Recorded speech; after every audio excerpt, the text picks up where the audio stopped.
Saturday morning பிரேக்ஃபாஸ்ட்டுக்கான preparation work அன்றைக்கி போயிட்டு இருந்துச்சு.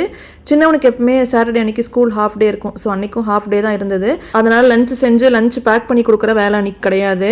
பெரிய பையனுக்கு அன்றைக்கி ஸ்கூல் லீவு.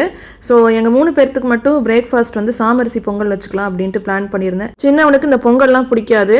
தோசை இட்லி அந்த மாதிரி எது கொடுத்தாலுமே ஒரு தோசை ஒரு இட்லி அதில் கூட கால்வாசி கடைசியில் வச்சுருவான். ஒழுங்காகவே சாப்பிட மாட்டான். அதனால் அவன் காலையில் சாப்பிட்டு போகிறதுக்கு ஒரு ஆம்லேட் மட்டும் போட்டு கொடுத்துட்டேன். இவ்வளோ நாளாக பொங்கல் வந்து பார்த்திங்கன்னா பச்சரிசி பாசிப்பருப்பு போட்டு பொங்கல் வைப்பேன். அப்படின்னா திணை அரிசி பாசிப்பருப்பு போட்டு திணை பொங்கல் மாதிரி வைப்பேன். இது வரைக்கும் நான் சாமரிசியில் வந்து பொங்கல் செஞ்சதில்லை. சரி அன்றைக்கி தான் ஃபஸ்ட் டைம் ட்ரை பண்ணலாம் அப்படிங்கிறதுக்காக செஞ்சது. அன்றைக்கி செஞ்ச சாமரிசி பொங்கல் கடைசியில் ஒரு சொதப்பலோடு தான் முடிஞ்சுது.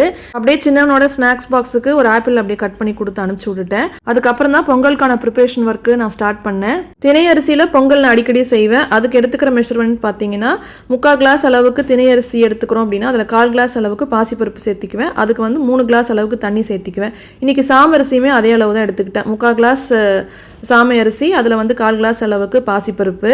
ஸோ மொத்தமாக இந்த அரிசி பருப்பும் நம்ம எடுத்துக்கிறோம் அப்படின்னு பார்த்தீங்கன்னா அதோட மெஷர்மெண்ட் வந்து 1 கிளாஸ் அளவுக்கு வரும். சாமை அரிசி பொங்கல் அன்னைக்கு தான் ஃபர்ஸ்ட் டைம் ட்ரை பண்ணேன். நான் என்ன நினச்சேன், சரி திணை அரிசியை விட இதுக்கு தண்ணி எக்ஸ்ட்ரா தேவைப்படும் அப்படிங்கிறதுனால 1 கிளாஸ் அரிசி பருப்பு அளவுக்கு நான் 4 கிளாஸ் தண்ணி சேர்த்திட்டேன். ஆக்சுவலாக இதுக்கு 3 கிளாஸ் அளவுக்கு தண்ணி ஊற்றிருந்தாலே போதும் போல இருக்கு. பொங்கலுக்கு தாளிப்பு கொடுக்கறது எப்பவும் போல் நான் கொடுத்துட்டேன். நான் எண்ணெயெல்லாம் சேர்த்துல நெய் தான் தாளிக்கிறதுக்கு யூஸ் பண்ணேன். இஞ்சி, பச்சை மிளகா, கருவேப்பிலை, மிளகு, சீரகம், முந்திரி பருப்பு இதெல்லாம் நம்ம வதக்கி விட்டுட்டு குக்கருக்குள்ளே ஆட் பண்ணிக்கலாம். மஞ்சத்தூள் வந்து ஆப்ஷனல் தான். அதை கூட உப்பு சேர்த்தி நல்லா கிளறி விட்டுட்டு விசில் வந்து ஒரு 4-5 விசில் வரைக்கும் விட்டு எடுக்கலாம்.